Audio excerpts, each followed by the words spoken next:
خواتین و حضرات، جسم انسانی کے بارے میں کافی مضامین آپ کی خدمت میں پیش کیے جا چکے ہیں۔ ہم آپ کو پھیپھڑوں کے بارے میں یعنی لنگس کے بارے میں معلومات دینا چاہیں گے، یعنی کہ پھیپھڑے کیا ہیں، پھیپھڑوں کی کیا یعنی کہ ساخت ہے، یہ سانس لینے والی مشینیں کس طرح کام کرتی ہیں، اس کے بارے میں ہم آپ کو معلومات پہنچانا چاہیں گے۔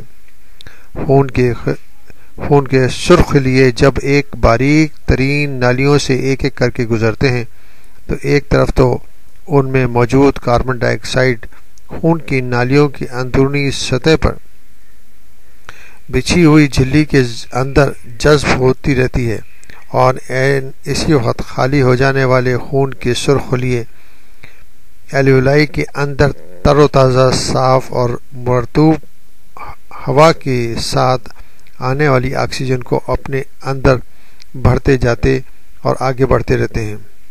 پھیپھڑوں کی کہانی، پھیپھڑوں کی زبانی یعنی کہ لنگس کی کہانی، لنگس کی زبانی ہم آپ کو سنانا چاہیں گے۔ میں آپ کا دایاں پھیپھڑا یعنی لنگس ہوں اور آپ کے بائیں پھیپھڑے سے زیادہ بڑا ہونے کی سبب دونوں پھیپھڑوں کی کہانی سنانے کا زیادہ استحقاق رکھتا ہوں۔ میرے اندر قدرت نے 3 کمپارٹمنٹ یا سیکشنز بنائے ہیں۔ میرے ساتھی یعنی کہ آپ کے بائیں پھیپھڑے میں صرف وہ 2 کمپارٹمنٹ پائے جاتے ہیں۔ بکرے کے پھیپھڑے تو قصائی کی دکان پر آپ نے بارہا دیکھے ہوں گے، گلابی رنگ اور اسپنج جیسے۔ ممکن ہے آپ ان پھیپھڑوں کو بھی ایسا ہی گلابی رنگ سمجھتے ہوں۔ کسی زمانے میں ہم گلابی رنگ کے ہوا کرتے تھے، لیکن اچھے دنوں کی باتیں ہیں۔ صنعتی آلودگی، گاڑیوں کے دھوئیں اور سگریٹ کے لاکھوں گہرے کشوں نے ہمارے رنگ و روپ کو گہنا دیا ہے۔ اب ہمارا رنگ سلیٹی ہو گیا ہے، جس پر جگہ جگہ گہرے سیاہ دھبے نمایاں ہیں۔ کچھ لوگ ہمیں فٹ بال کے بلیڈر یا بڑے غباروں کی طرح سمجھتے ہیں، ایسے غبارے جو سانس لینے سے پھول جاتے ہیں اور سانس باہر نکالنے سے پچک جاتے ہیں۔ سانس لینے کا معاملہ اتنا سادہ نہیں کہ آپ کے پھیپھڑے لوہار کی دھوکنی کی طرح کام کریں اور بس۔ ہم دونوں پھیپھڑے قدرت کا ایک ایسا عجوبہ اور آپ کے لیے اللہ کی اتنی بڑی نعمت ہے کہ جس کی قدر و قیمت اور اعلیٰ ترین انجینئرنگ کا تصور کرنا بھی ایک عام انسان کے لیے محال ہے۔ انسان تو بس سانس لیتا ہے اور یہ کام قدرت اسے ماں کے پیٹ سے سکھا کر بھیجتی ہے۔ وہ دنیا میں آتے ہی محض ایک چیخ مارتا ہے اور جسم کے اندر موجود دونوں گیس ایکسچینج اسٹیشن پوری شدت سے کام شروع کر دیتے ہیں اور اس وقت تک کام کرتے رہتے ہیں جب تک انسان کی سانسوں کی گنتی مکمل نہ ہو جائے۔ آپ کے بنانے والے نے آپ کے سینے میں 3 سیکشنز یا کمپارٹمنٹ بنائے ہیں۔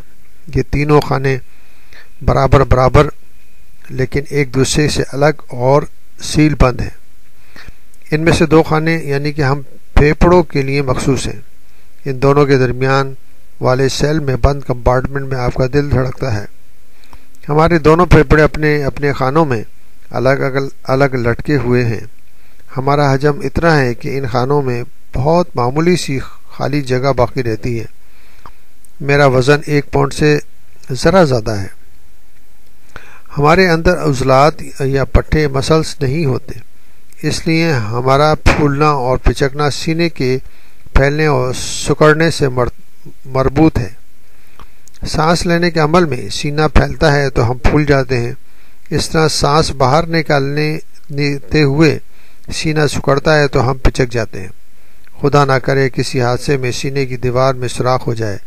اگر ایسا ہوا تو میرے خانے میں موجود ویکم ختم ہو جائے گا اور اس کے ساتھ ہی میں ناکارہ ہو کر لٹک جاؤں گا تا وقتیہ کے زخم بھر جائے اور ویکم دوبارہ قائم ہو جائے۔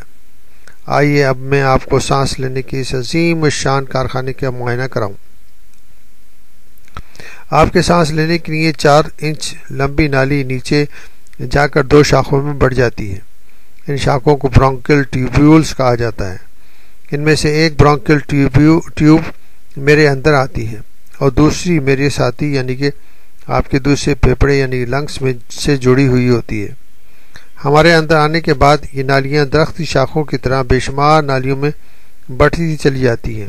انہیں برونکیول ٹری کہا جاتا ہے، لیکن یہ الٹے درخت کی مانند ہوتی ہیں، یعنی تنا اوپر اور موٹی پتلی شاخیں نیچے۔ درخت کا موٹا تنا آپ کی سانس کی نالی کو سمجھیں، اور پھر اس میں سے دو موٹی شاخیں نکلتی ہیں، اور ان شاخوں میں مزید لاتعداد شاخیں جڑی ہوتی ہیں، حتیٰ کہ آخری مرحلے میں یہ شاخیں پتلی ہو کر 1 انچ کے 100ویں حصے کے برابر رہ جاتی ہیں۔ گیسوں کے تبادلے کا اصل کام اس مرحلے میں ہوتا ہے۔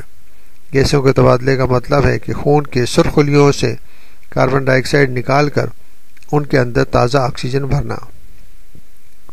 یہ تمام نالیاں ناک کے اندرونی سطح کے باریک جھلی یعنی کہ جھلی سے ڈھکی ہوتی ہیں، اور ان کے اوپر ناک کے اندرونی سطح پر پانی جانے والی چپچپی رطوبت اور مائکروسکوپک بالوں کی تہیں موجود ہوتی ہیں۔ باریک نالیوں کو برونکائی اور باریک نالیوں کو برونکیولز کہا جاتا ہے۔ اس کی چوڑائی 1 انچ کے 100ویں حصے کے برابر ہوتی ہے۔ یہ نالیاں ہوا کی گزرگاہ ہیں۔ ہمارا اصل کام ہماری ایلویولائی کے اندر سر انجام پاتا ہے۔ یہ چھوٹے سے انگور کی شکل کی ہوتی ہیں، انہیں آپ ہوا کی ننھی منھی تھیلیاں کہہ سکتے ہیں۔ میری ان تھیلیوں کو زمین پر پھیلا کر رکھیں تو یہ ٹینس کورٹ کے نصف حصے جتنی جگہ گھیرتی ہیں۔ ہر ایلویولائی کے اوپر خون کی ایک باریک ترین نالی کا کیپلریز کا جال بچھا ہوا ہوتا ہے۔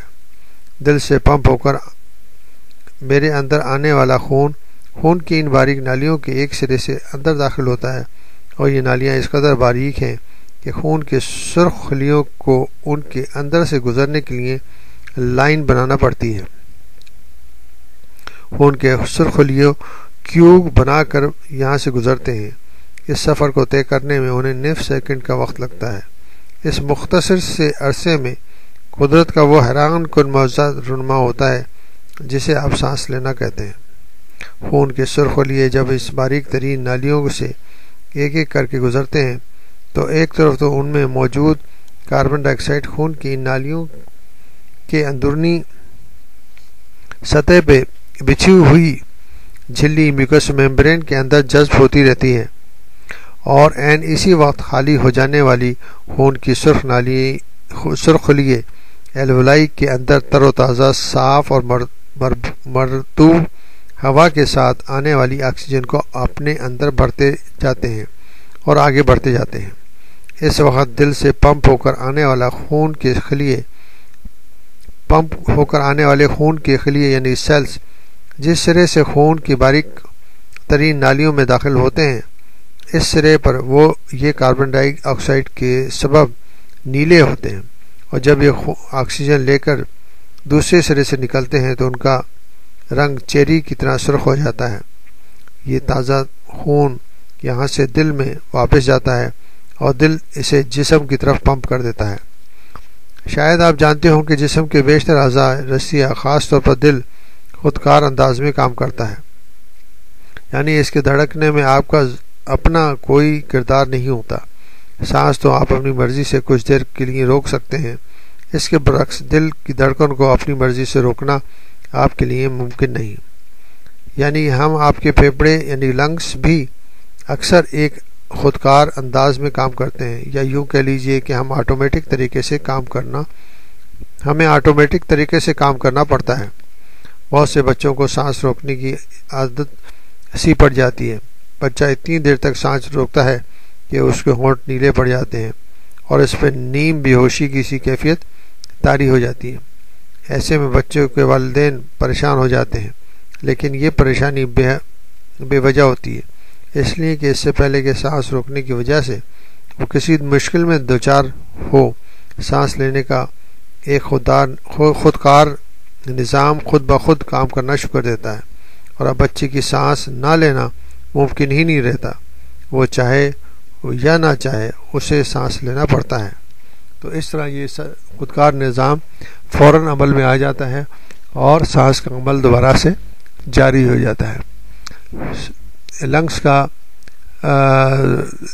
پہلا حصہ آپ کی خدمت میں پیش کیا گیا. اس کی مزید معلومات ہم دوسرے حصے میں پیش کریں گے.